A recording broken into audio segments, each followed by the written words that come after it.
warahmatullahi wabarakatuh. Berjumpa lagi dalam pelajaran pendidikan agama Islam. Sebelum belajar, mari kita berdoa terlebih dahulu. Assalamualaikum warahmatullahi wabarakatuh. Bismillahirrahmanirrahim. Anak-anak, kita mulai pelajaran hari ini, yaitu pelajaran 6 tentang wudhu. Nah, kalau di buku penunjang kalian adalah pelajaran 7 nak ya, ini buku paket. Pengertian wudhu. Wudhu artinya membasuh anggota badan tertentu dengan air untuk menghilangkan hadas kecil. Hadas artinya keadaan tidak suci pada diri seseorang yang menyebabkan tidak sah melaksanakan sholat. Nah, itu anak-anak ya. Sebelum sholat, anak muslim wajib berwudhu. Tidak sah sholat apabila tidak berwudhu. Jika tidak ada air, maka wudhu bisa diganti dengan bertayamum menggunakan debu. Selanjutnya adalah ayo berwudhu. Wudhu artinya bersuci dengan air. Wudhu merupakan salah satu syarat sah sholat. Dengan berwudhu kamu menjadi suci. Ayo menyanyi. Nah, di sini ada nadanya potong bebek angsa. Kalian bisa praktekkan sendiri anak-anak ya. Tata cara berwudhu. 1. Syarat wudhu yang pertama adalah beragama Islam. Jadi kalau tidak beragama Islam maka dia tidak wajib berwudhu ya. Selanjutnya adalah mumayyiz, yaitu orang yang sudah dapat membedakan perbuatan benar dan salah. Jadi kalau dia masih usia 5 tahun tuh belum disebut mumayyiz ya. Tidak berhadas besar. Nah, siapa yang berhadas besar itu seperti ibu yang baru melahirkan, itu dia sedang berhadas besar maka tidak masuk syarat wudhu ya. Kemudian menggunakan air suci dan menyucikan. Maksudnya adalah tidak boleh kalian menggunakan air yang bekas dipakai untuk bersuci atau berwudu dengan air yang berasa seperti air teh, kopi, air sirup itu tidak bisa walaupun air itu suci.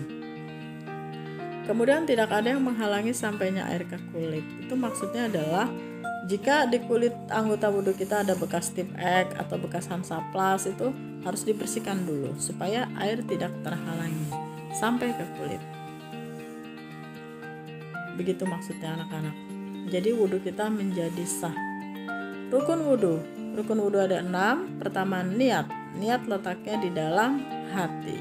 Selanjutnya membasuh muka, membasuh kedua tangan sampai siku, mengusap kepala, membasuh kedua kaki sampai mata kaki.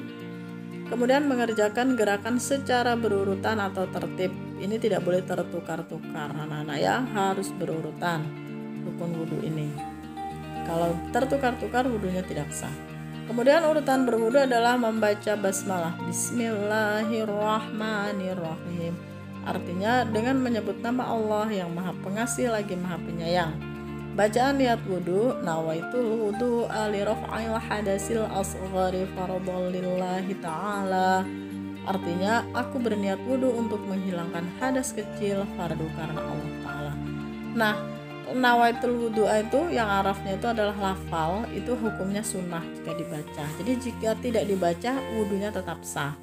Yang mana niat ini adalah yang artinya ini kalian baca dengan bahasa Indonesia saja. Artinya ini kalian baca di dalam hati membacanya. Jadi niat itu letaknya di dalam hati anak-anak ya. Yang artinya ini di dalam hati. Nah, ini wajib, tidak boleh tertinggal. Kalau tertinggal niat, wudhunya tidak sah karena itu termasuk rukun. Kemudian mencuci kedua telapak tangan sampai pergelangan tangan, didahului dengan tangan kanan sebanyak 3 kali. Ini sunnah wudhu ya, anak-anak ya. Selanjutnya adalah urutan berwudhu, berkumur-kumur sebanyak 3 kali sambil membersihkan gigi atau bersiwak. Ini juga sunnah wudhu. Membersihkan lubang hidung sebanyak 3 kali itu sunnah wudhu juga ya. Membasuh muka sebanyak 3 kali. Nah, membasuh muka sebanyak 3 kali ini rukun, jadi tidak boleh tertinggal. Bersihkan seluruh wajah termasuk sampai batas-batas tumbuhnya rambut itu ya, sampai bawah dagu sampai anak telinga. Harus terkena air wudhu.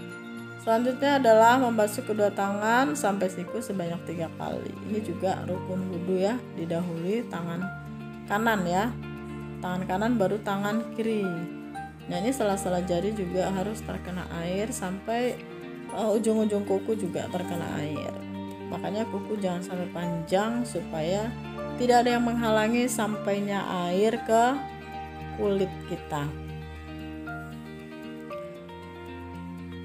Urutan berwudu selanjutnya adalah mengusap kepala dengan tangan yang dibasahi. Jadi ini pastikan air terkena di kulit kepala sehingga wudu kita menjadi sah. Ini juga termasuk rukun, artinya tidak boleh tertinggal. Kemudian mengusap telinga kanan dan kiri, nah itu sunnah. Membasuh kedua kaki sampai mata kaki, didahului kaki yang kanan baru kaki yang kiri. Ini juga sela-sela jari harus dibersihkan supaya sampai air ke sana, ya, wudu kita menjadi sempurna dan wudu kita menjadi sah. Kemudian berdoa setelah berwudu. Ini kalian dapat menghadap ke kiblat. Wudu harus berurutan. Nah ini anak-anak ya, tidak boleh tertukar-tukar. Kalau tertukar-tukar tidak sah wudu kita. Seperti itu. Oke anak-anak, kita ke bacaan doa setelah berwudu. Asyhadu alla ilaha illallah wahdahu la syarikalah wa asyhadu anna Muhammadan abduhu wa rasuluh. Allahumma ja'alni minat tawwabin wa ja'alni minal mutatahhirin wa ja'alni min ibadika sholihin. Artinya, aku bersaksi bahwa tiada Tuhan selain Allah yang Maha Esa, tiada sekutu baginya, dan aku bersaksi bahwa Muhammad adalah hamba Allah dan utusannya. Ya Allah, jadikanlah aku termasuk golongan orang-orang yang bertaubat. Jadikanlah aku orang-orang yang menyucikan diri, dan jadikanlah aku dari golongan orang-orang yang sholih. Begitu nak ya. Jadi jangan sampai doa setelah berwudu ini kita tinggalkan karena bagus sekali artinya. Insya Allah kita akan mendapatkan syafaat Rasulullah. Kemudian adalah sunnah wudu. Yang pertama adalah membaca basmalah pada permulaan berwudu, kemudian menggosok gigi, selanjutnya mencuci kedua telapak tangan sampai pergelangan, berkumur-kumur dengan membersihkan hidung ya, dan membersihkan hidung, kemudian mengusap seluruh kepala dan mengusap kedua telinga, mendahulukan anggota wudu yang kanan daripada yang kiri, kemudian membaca doa selesai berwudu. Nah itu semua termasuk sunnah wudu anak-anak ya. Bila dikerjakan mendapat pahala dan ditinggalkan tiada berdosa. Nah kemudian hal-hal yang membatalkan wudu apa saja? Ada 5 hal-hal yang membatalkan wudu. Yang pertama adalah keluar sesuatu dari kubul atau dubur. Nah apa itu?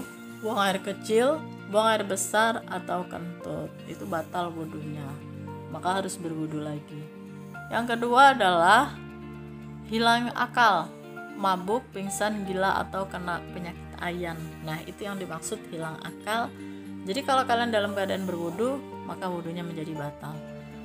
Kemudian bersentuhan antara kulit laki-laki dan perempuan yang bukan mahram. Nah kalau mahram itu adalah ayah bunda, kakak adik, kakek nenek, paman, tante, itu mahram. Jadi kalian tidak batal.